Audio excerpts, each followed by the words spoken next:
Movie शुरू होती है ट्रेन में रेशल को दिखाते हुए, जो रोज ट्रेन से अपने ऑफिस जाती है, जिसका तलाक हो चुका है। अब वो अपनी दोस्त के साथ रहती है। उसके एक्स हस्बैंड टॉम ने एना नाम की लड़की से दूसरी शादी भी कर ली है। एक दिन रेशल ट्रेन से ऑफिस जा रही थी, जहाँ पर रेशल टॉम के घर में एना को देखती है। एना को हाल ही में एक बच्चा हुआ है। वहीं पर वो अपने पुराने पड़ोसी स्कॉट और मेगन को भी देखती है। रेशल हमेशा मेगन की तरह बनना चाहती थी, क्योंकि मेगन और स्कॉट एक दूसरे से बहुत प्यार करते थे, हमेशा एक दूसरे में खोए रहते थे। इसीलिए रेशल हमेशा अपनी जिंदगी को मेगन से उसकी कंडीशन यानी उसके तलाक से रिलेट कर बहुत दुखी होती थी, और इसी बात से चिढ़कर मेगन का पीछा करने लगती है कि वो कहाँ जाती है और किससे मिलती है। दरअसल मेगन टॉम और एना के घर में उनके बच्चे को संभालती थी, और एक दिन मेगन एना को कहती है कि उसकी नई नौकरी लग गई है और अब मैं आपके घर पर काम नहीं कर सकती हूँ। लेकिन वो किसी न किसी बात से डिप्रेस्ड रहती है, इसलिए वो अपने साइकाइट्रिस्ट डॉक्टर कमल से मिलने जाती है। रेशल अभी भी अपनी बीती जिंदगी को भुला नहीं पा रही है। वो कई बार टॉम को कॉल करती थी और टॉम से बात करना चाहती थी। एक दिन उसे उसकी दोस्त समझाती है कि टॉम को कॉल करना बंद करो, वो अपनी लाइफ में मूव ऑन हो गया है और उसे एक बच्चा है। पास्ट में रेशल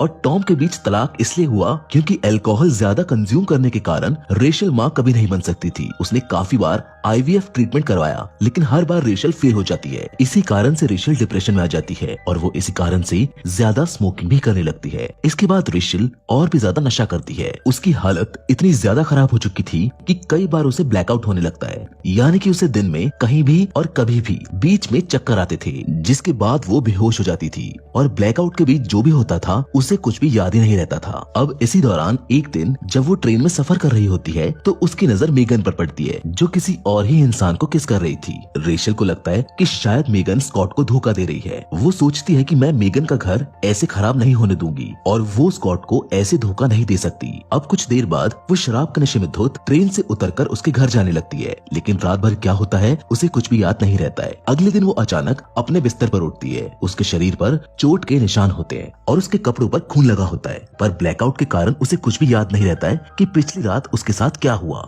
इन सभी चीजों को देखकर वो काफी डर जाती है कि उसने ऐसा क्या किया, क्या उसने किसी को मार डाला। उसे कुछ भी याद नहीं था, वो कुछ समझ भी नहीं पा रही थी, इसलिए वो अपनी नौकरी पर चली जाती है, जहाँ उसे ट्रेन में टॉम के बॉस की बीवी दिखती है। और वो उस पल को याद करती है जब टॉम के बॉस ने पार्टी दी थी, जहाँ रेशल टॉम के बॉस और उसकी बीवी से मिली थी। लेकिन वहीं रेशल ने नशे की हालत में काफी बड़ा हंगामा कर दिया था, जिस वजह से टॉम के बॉस ने उसे उसकी नौकरी से निकाल दिया था। यही रीजन था कि टॉम और रेशल के बीच में टेंशन बढ़ती गई। रेशल को इस बात का पछतावा था कि काश वो शराबी ना होती तो उसकी जिंदगी अच्छी होती। अब हम देखते हैं कि एक डिटेक्टिव रेशल से पूछताछ करने आती है। वो उसे बताती है कि मेगन मिसिंग है और जिस शाम वो मिसिंग थी उस वक्त रेशल को उस एरिया में देखा गया था। इसीलिए वो उससे पूछती है कि तुम फ्राइडे को कहाँ थी। रेशल उससे कहती है कि उस रात मैं ऑफिस से आने के बाद अपने एक्स हस्बैंड टॉम से मिलने गई थी, लेकिन बाद में मेरा मन बदल गया, इसलिए मैं अपने घर आ गई। लेकिन तभी डिटेक्टिव कहती है कि तुमको तो जॉब से 1 साल पहले ही निकाल दिया गया था, तो तुम रोज ट्रेन से ट्रेवल करके कहाँ जाती हो।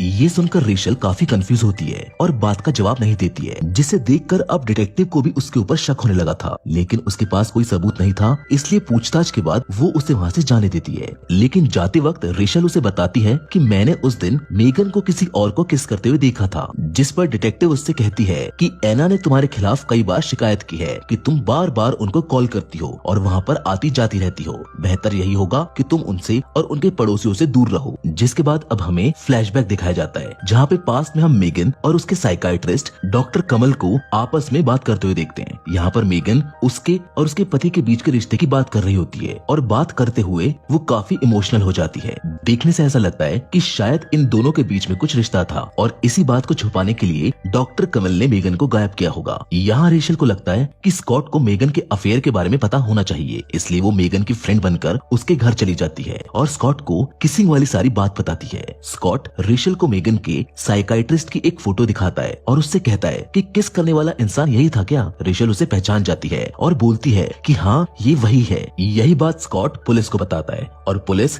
उस डॉक्टर से पूछताछ करने जाती है, लेकिन डॉक्टर कहता है कि उसका मेगन के साथ कोई रिश्ता नहीं था। वास्तव में उसका पति स्कॉट मेगन को शारीरिक और मानसिक रूप से परेशान करता था और इसी कारण से मेगन काफी डिप्रेस थी। डॉक्टर को छोड़ दिया जाता है और पुलिस का शक स्कॉट के ऊपर आ जाता है, इसलिए उसे इन्वेस्टिगेशन के लिए बुलाते हैं और उसे जेल ले जाते हैं। लेकिन इन सब बातों से स्कॉट को रेशल के ऊपर काफी गुस्सा आता है, लेकिन रेशल के मन में अभी भी डॉक्टर के लिए शक था, इसलिए वो एक पेशेंट बनकर डॉक्टर के पास चली जाती है, क्योंकि उसे पता लगाना था कि क्या डॉक्टर अपने पेशेंट से रिलेशन बनाता है। लेकिन जब डॉक्टर उससे उसके पास्ट के बारे में पूछने लगता है, तब रेशल खुद को संभाल ही नहीं पाती है और अपनी जिंदगी के सारे इश्यूज के बारे में उसे बता देती है। उधर दूसरी ओर अब हम एना को देखते हैं, जो डिटेक्टिव के पास जाती है और रेशल की शिकायत करती है कि रेशल रोज रोज हमको कॉल करके परेशान करती है, हमें डर है कि कहीं वो हमारे बच्चे को भी नुकसान ना पहुंचा दे, प्लीज आप उसे गिरफ्तार कर लीजिए। लेकिन डिटेक्टिव उससे कहती है कि कोई भी सबूत के बिना हम उसे गिरफ्तार नहीं कर सकते।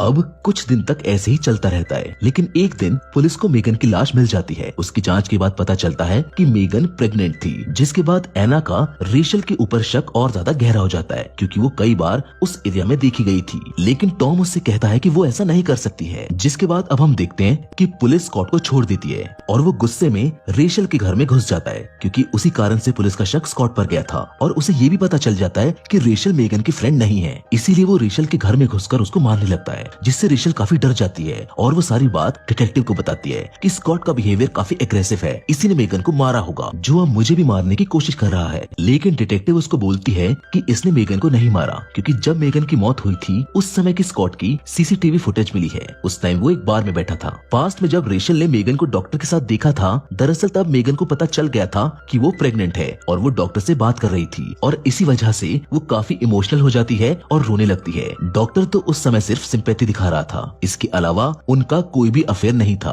और ये वही समय था जब रेशल ने उन दोनों को एक साथ देख लिया था। अब हम देखते हैं कि रेशल एक बार में बैठी होती है, जहाँ पर वो एक ब्लैक सूट वाले आदमी को देखती है, जो हमेशा उसके आसपास रहता है। वो उससे पूछती है कि आखिर उस रात हुआ क्या था, जिस पर वो कहता है कि कुछ लोग उसे लूटने की कोशिश कर रहे थे। वो आदमी उसकी मदद करना चाहता था, लेकिन रेशल ने उसे ही भगा दिया। ये सब जानकर रेशल अब और भी ज्यादा डिप्रेस हो जाती है, और डिप्रेशन में होने के कारण वो ये डिसाइड करती है कि वो अपनी सहेली के घर पर चली जाएगी। रेशल ट्रेन में बैठती है, वहाँ पर उसे टॉम के बॉस की बीवी दिखती है। रेशल काफी शर्मिंदा थी उस पार्टी वाले दिन अपने बिहेवियर के लिए, इसके लिए वो उसके पास जाती है और माफी मांगती है कि उसने पार्टी में इतना हंगामा किया था और इसी कारण टॉम की नौकरी चली गई थी। लेकिन टॉम के बॉस की बीवी उसे बताती है कि टॉम की नौकरी तुम्हारे कारण नहीं गई थी, बल्कि उसका कारण वो खुद था, क्योंकि उसके ऑफिस में कई सारी लड़कियों के साथ रिलेशन थे, इसलिए हैरेसमेंट के कारण उसे नौकरी से निकाल दिया गया। रेशल को वहाँ पर ये भी पता चलता है कि उस पार्टी में उसने कभी हंगामा किया ही नहीं था। इन सारी बातों को सुनकर अब धीरे धीरे रेशल को सारी बात याद आने लगती है। दरअसल जब रेशल को बच्चा नहीं हो रहा था, जिस कारण से वो ज्यादा शराब पीती थी, और इसी बात का फायदा टॉम उठाता था। वो उसके ब्लैकआउट के दौरान उसके दिमाग में गलत मेमोरीज डालता था कि आज पार्टी में तुमने हंगामा किया, जिस कारण मेरी जॉब चली गई। और जब उसे ब्लैकआउट आता था, टॉम उसे काफी मारता था, और ब्लैकआउट के बाद रेशल को कुछ भी याद नहीं रहता था। लेकिन अगले दिन उसे ये सारी चोटें दिखती थी, जिसके बारे में वो अनजान थी। उसे कुछ भी नहीं पता था कि ये सब टॉम उसके साथ कर रहा है। लेकिन आज उसे सारी सच्चाई पता चल गई थी। उधर एना को अपने घर में एक फोन मिलता है, जिसे चालू करने पर उसे एक वॉइस मैसेज सुनाई देता है, जिसे सुनकर वो हैरान रह जाती है, क्योंकि वो फोन मेगन का था। उधर दूसरी ओर अब रेशल अपने पूरे होश में थी, जहां वो एक सुरंग में जाती है। ये वही सुरंग है जो उसे आखिरी बार ब्लैकआउट होने के पहले दिखी थी। वो यहाँ पर इस उम्मीद में आती है कि उसे पता चल सके कि आखिर उस शाम यहाँ पर हुआ क्या था। वो दोबारा फिर से सब कुछ सोचती है, जहाँ पर उसे याद आ जाता है कि दरअसल मेगन से मिलने वाला इंसान और कोई नहीं बल्कि टॉम था। मेगन और टॉम का अफेयर चल रहा था, और इसी कारण से मेगन प्रेग्नेंट हुई थी। यही बात वो टॉम को बताती है, लेकिन इस बात से टॉम खुश नहीं था।